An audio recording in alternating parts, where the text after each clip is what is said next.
שמש אביב נת הימה עד לקצות שמיים זיו כחלילי הוא צף שמה ובלה עיניים. בית שליט אינו אחד מראשוני הבתים שנבדו במושבה בשנת 1883.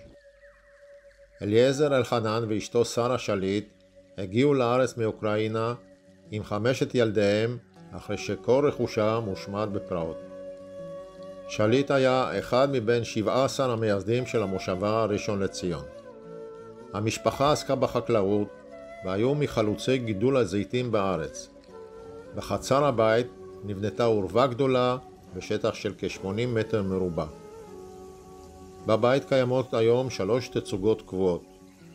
בית משפחת שליט,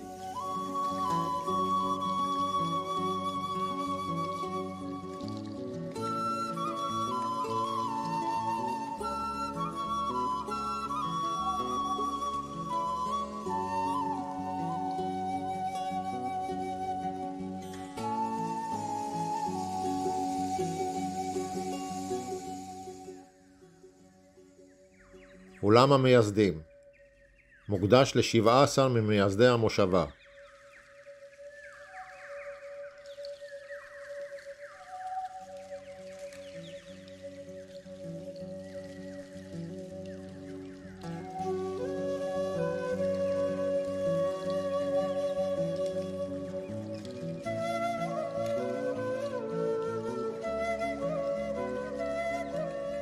בגדי ראשונים, אופנת הלבוש באותם הימים.